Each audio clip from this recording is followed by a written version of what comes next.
In this video today, I'm going to be teaching you about something that is going to completely expand your mind for all of my real estate investors out there. Acquisition is easy, execution is difficult. I want everybody to remember that. Acquisition is easy, execution is difficult. What do I mean? So for many of my new investors, aspiring investors, maybe you've done a deal or two, you believe that the hardest part is going out finding deals and getting the money for the deals, closing on the deals, right? After almost 17 years in this business, done several hundred transactions. I own over 100 commercial multifamily units, right? Done a ton of fix and flip and wholesale over the years. Acquisition is the easiest part in the process. Once you develop the skill and the network, deal flow becomes the easiest part. The most challenging though, and always will remain the most challenging. And I heard my buddy Mike Zuber say this earlier. He said, you close on a deal one time, but then you stuck with it for years to come. And that's so true. When you go out and close a deal, I don't care how beautiful it was, how well the deal penciled on the front end. If you don't have the right resources on the back end, from property management companies to project managers to contractors, the likelihood of you losing money is very high. It's very high, okay?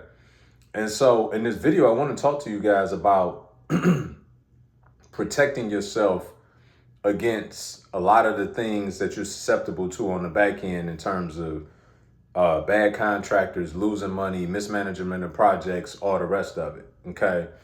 Because there's going to come a point in time in your career where you're going to be like me and you're going to find that acquisition is the easiest part. Raising capital once you know how to do it, underwriting deals effectively once you know how to do it, sourcing properties once you know how to do it, right? Like that is the easiest part of everything that we do. The most difficult part, however, is finding the right property management company who isn't going to take money from you every month. Finding the right contractors that can actually go out and execute on your project. Finding the right project managers that can be your eyes and ears if you so choose to do it from afar. Critical components, right? So let's talk about that. So one, let's talk about contractors. Okay. So some of the questions are, so how do I find good ones, etc.? So one of the first places will be referrals. Okay. One of the first places will be referrals. The only challenge with referrals is contractors are very finicky in that they could use a certain set of crewing on one particular job for somebody else, use a totally different crew when they do your job, and you have a totally different experience than that referral. So it still takes for you to have the right fundamentals in place to safeguard you against even a referral that could go bad. Okay. You could also go to Home Depot and Lowe's, right? You can get to these establishments early in the morning and start to look for those that are there early, because those that are there early typically are your better contractors because they actually get to the supply house early so they can put a full day's work in, right? You don't want the contractors that's rolling into Home Depot 9, 10 o'clock. They're going to get to your job at 12 o'clock, put in half a day and bill you as if it was a full day's of work, right? Then you got, and this one I really like. So if you scouting out a particular marketplace, one of the best things you could do is just look at other projects that's going on. Because if you're in the right kind of market, it should be active. So it should be other projects going on. Well, if it is, then you could always stop by other live projects. That's one of my favorite places to meet contractors because that's their business card. They're legitimately doing a job at another property and you're seeing them in real time, unannounced. So it's no dog and pony show. You're really seeing, like, are they there on time? The cleanliness of the job site. How many people do they have there working? You get to see all of this in real time, right? Now, One thing, and I think, you know what, I'm gonna make this a 2-part video because I got a lot that I can unpack in this process of showing you guys how to safeguard yourself in the execution phase of the project. So one being contractors, right? We talk about getting referral leads. We talk about go to Home Depot and Lowe's to look for contractors that are out there early in the morning, and then look at live projects. Now this is a major key, y'all. This is something you cannot afford to miss when you're dealing with contractors. And here it is.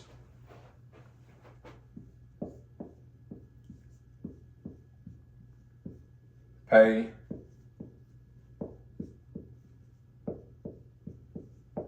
contractors in arrears. Pay contractors in arrears. Now, what does that mean? This is what it means. You're going to want to give a contractor a small deposit initially. Why a small deposit? Well, for a couple reasons. One, contractors going to go out, look at your job. When you're ready to get started and move forward, you're all excited. You got your deal. You're about to close it. Everybody's happy. The money is coming. But what happens is they say, okay, I'm going to send you over the contract, sign it, and then give us our 50% deposit. We'll get started. Now, I just want you to ask yourself this question, because what I'm about to tell you is going to make you feel very uncomfortable when you got to have this conversation with a contractor. And I want to prep you so that you can have this difficult conversation, because it's going to save you a ton of money as long as you do this.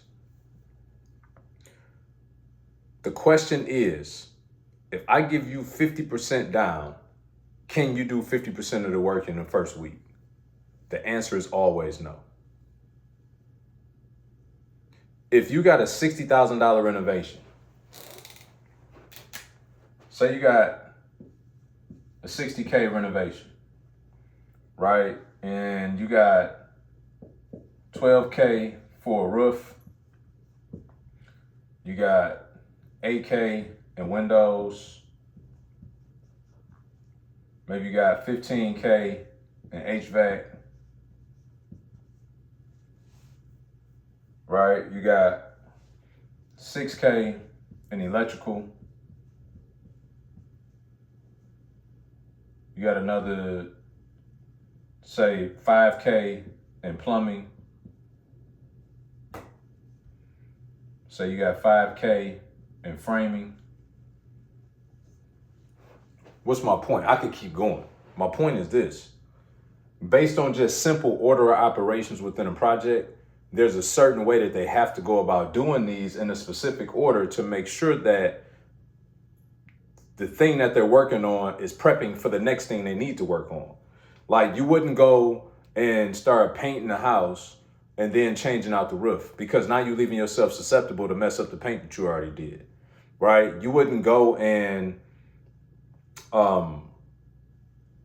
start drywalling and closing up walls without first pressure testing the plumbing that you replaced, because if you didn't and you got a leak behind the wall, you got to tear back into the wall and do that. I can go on and on, right? We go over this stuff ad nauseum inside of our mentorship program. But I want to just highlight this because I want to give y'all a visual representation of what I'm saying. If you got a $60,000 bid and they say, give me $30,000, they're asking you for 50%, right? They want 50%. So they want $30K as a deposit. But there's no way that they can do $30,000 worth of work in week one. So what do? You tell them, I'm going to tell you what, Mr. Contractor, Miss Contractor. Tell me what's your scope of work for the week. How much you're going to accomplish in this first week of work? Oh, we're going to do demo and the roof. Perfect. So out of that 60,000, now you give them enough to do demo and a good deposit on the roof. So maybe you give them, 7-8 grand, 10 tops. And here's why you're doing that. Number one, because that only makes logical sense, right? If it's a choice between you holding my money and me holding my money, I'd much rather hold on to it until the time is appropriate. The second thing is, if for whatever reason this contractor doesn't show up, doesn't comply, doesn't do what they're supposed to do, well, if you gave them 6, 7, 10,000 and off a $60,000 bid and you still left with 50, you got a chance to recover in that situation. If you don't, however, and you give them $30,000, you're giving them 50% down, it's hard to make up that kind of money and still go out and have a successful deal. It's next to impossible because you just had a $30,000 loss before you even started. If this video, listen, and I'm gonna do a part 2 and possibly a part 3 to this. If this has helped you, please comment in the comments, like, subscribe, share this video with a friend, a loved one, an aspiring investor. Do not be selfish with this information because I'm telling you right now, people get beat by this stuff every day and lose hundreds of thousands of dollars and have a bad taste in their mouth. And the very thing that could have helped them build generational wealth, they get completely turned off by it. They think everything is a scam and they think all contractors are bad. But here's the reality. Most people are as bad as you allow them to be. And if you don't first have the education and understand how you need to hold people accountable, then how could you ever hold them accountable, right? So people can only take advantage of what you don't know, which is why ignorance is so expensive, okay? Like, subscribe, comment, share. And again, leave me a comment and let me know how this video helped you guys, okay? And I'll see you in part 2.